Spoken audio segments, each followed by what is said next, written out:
හරි. අද අපි කතා කරන්නේ 2024 සමාගම් ප්‍රශ්නේ ඊළඟ ගැලපිල්ල. එතකොට ගැලපිලි අංක 5ෙම මෝටර රථ කේස් එක කතා කරන්න තියෙනවා. එහෙනම් අපි යමු ගානට. හරි. අද අපි කතා කරන්නේ දීපල පිරියත උපකරණ ප්‍රමිතියට අදාළව තියෙන ඊළඟ ගැලපිල්ල. අපිට ගැලපිල්ලක් කියන්නේ එක වත්කමක් අමතක වුණා. මෙතන මෝටර රථ. හරිනේ.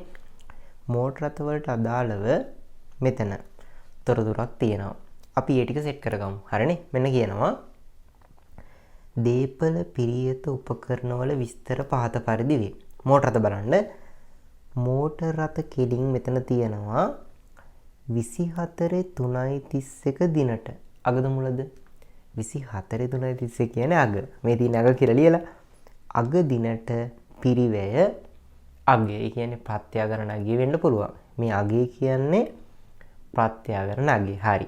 20000 ඊට පස්සේ 24/3/31 දිනට. ඒ කියන්නේ ඒත් අග සමුච්චිත ෂය 12000යි. ඊට පස්සේ අත්පත් කරගත් දිනට. ඒ කියන්නේ පරණ මිලට ගත් දිනට ඇස්තමේන්තු කළ ඵලදායී ජීව කාලය වසර 5ක්. අවුලක් නැහැනේ. දැන් මෙහෙමයි. මේ පිරිවැය කියලා තියෙන්නේ අගශේෂනේ. හරි. එහෙනම් වෙන ගැලපිලි නැහැ. දැන් මේක කියලා තිබ්බා මේකට දාලවම 6 වෙනි ගැලපිලි පොඩි තොරතුරක් කිව්වා. ඒකත් අපි කියමුකෝ. මෙතන කියනවා සියලුම දීපල පිරියත උපකරණ. ඒ කියන්නේ අර මෝටර රථෙත් එක්ක පරිපාලන කටයුතු සඳහා භාවිත කෙරේ. පරිපාලනයට පාවිච්චි කරනවා. මෙම වත්කම් වල ප්‍රවර්තන. ඒ කියන්නේ නැත්නම් මෙම වර්ෂයේ සඳහා ෂය නිවැරදිව ගණනය කර ෂේ කරලා ඉවරයි. පරිපාලන වියදම් තුල ඇතුළත් කර ඇත. ඔව් දැන් පරිපාලනයට පාවිච්චි කරද්දී පරිපාලන වියදම් දාන්න ඕන. ඒක තේරෙනවද? පරිපාලන වියදම් තුල ඇතුළත් කර ඇත. ඒක හරි. ඉතින් හොඳයි. හරිනේ. ඇයි? පරිපාලන වලට පාවිච්චි කරද්දී පරිපාලන වියදම් තමයි දාන්න ඕන. හරි. තවද වර්ෂය තුලදී දීපල පිරියත උපකරණ මිලදී ගැනීම හෝ ඉවත් වීම සිදු වෙන මැත. දැන් අපි යමු කාර් එක පැත්තට. එතකොට ඔයාලට තේරෙන්න ඕන මෝටර රථ 20000ක් තියෙනවනේ. මෙතන සමුච්චිත ෂේ තියෙනවනේ 12000. අගනේ තියෙන්නේ. ෂේ කරලා ඉවරද නැද්ද? ෂේ කරලා ඉවරයි. අග සමුච්චිත ෂේනේ තියෙන්නේ. ඒ කියන්නේ මේ අවුරුද්දේ සමුච්චිත ෂේයත් ලෝඩ් වෙලා. හරිනේ. එහෙනම් අග සමුච්චිත ෂේ තියෙන්නේ. අපි යමු දීපියු සටහනට. මෙන්න මේකේ දීපල පිරියත උපකරණ සටහනට යන් අපි සෙට් කරගමු මේකේ මොකද්ද? බකට් එක සෙට් කරගන්න මොකද්ද? මෝටර රථ කේස් එකක්. එහෙනම් මෝටර රථ බකට් එකක් මම සෙට් කරගන්නවා. මෝටර රථ හරි. ඉස්සෙල්ලා පිරිවැය. මෙතන පිරිවැය 20000ක් නේ. කවදටද? අග දිනේට. එහෙනම් පිරිවැය කියන්නේ මේ උඩ කොටසනේ. මෙතෙන්ට එනකම්. අගශේෂය කියන්නේ මේ ටික පිරිවැය. ඒකේ අගශේෂය කීයද? 20000ක්. 20000ක්. දැන් වෙන ගණුදුරු නෑනේ. එහෙනම් පරණ බැලන්ස් එක තමයි මේ ඇවිල්ලා තියෙන්නේ. මුල ශේෂෙත් ඕකමයි. මේ හරිය වෙන ගණුදුරු නෑනේ. එහෙනම් මුල ශේෂෙ 20000යි. ඊට පස්සේ සමුච්චිත ෂය අග නේද? 12000ක්. එහෙනම් සමුච්චිත ෂය මෙන් ඒකේ අග ශේෂෙ මෙන් 12000ක්. අවුලක් නෑනේ. 12000ක්. දැන් මෙතන පොඩ්ඩක් දිගාරින්න ඕන. මේ සමුච්චිත ෂය කියලා තියෙන අග ශේෂය. අවුලක් නෑනේ. අග 24/3/31 නේ. එහෙනම් අග ශේෂය දාගත්තම සමුච්චිත ෂය වල 12000. ඊට පස්සේ මෙන්න මේකේ වාර්ෂික ෂයයි ආරම්භක ශේෂය එකතු වෙලා තමයි මේක හැදෙන්නේ. වෙන ගණනුරු නෑනේ. එතකොට මේ අවුරුද්දට ෂේ චුට්ටක් මෙතන එයි.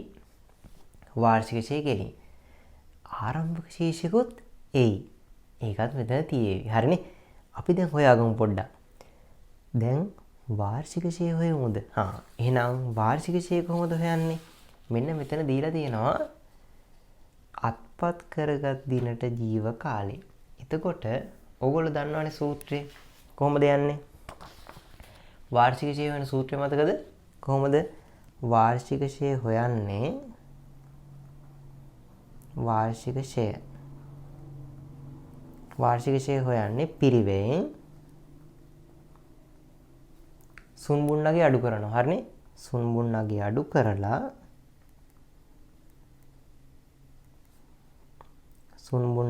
කරලා බෙදනවා ජීව කාලේ. පිරිවැය කීයද? පිරිවැය අපි දන්නවා. කීයද?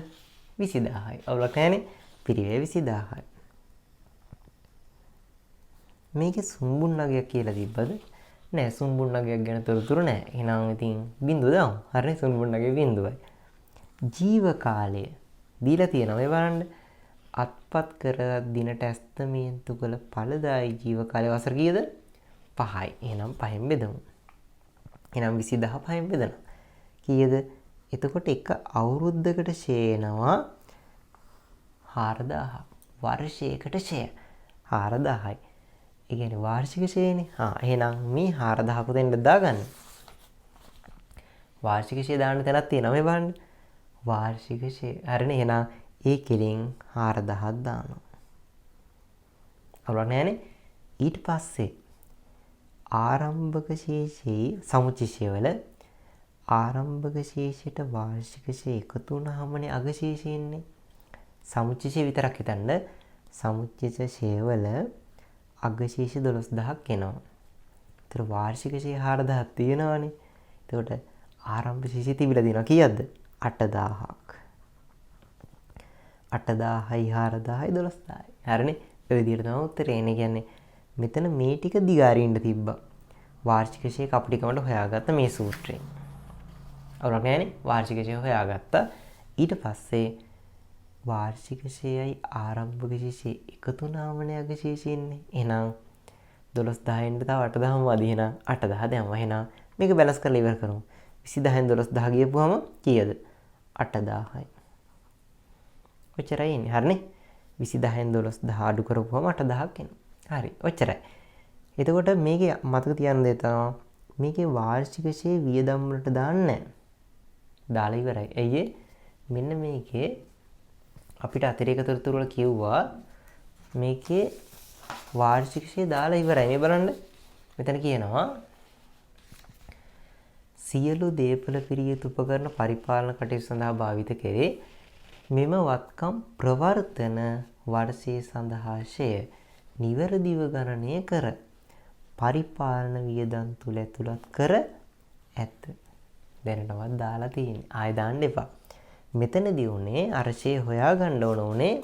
මෙතන අපි දාන්නේ දිගහැරලානේ දාන්නේ. එතකොට මේක අර ස්ටෙප් බයි ස්ටෙප් දාන්න ඕනේ. ඉතින් මෙතන ෂය දාන්න ඕන. වාර්ෂික ෂය. අර ස්ටෙප් බයි ස්ටෙප් නේ දාන්නේ.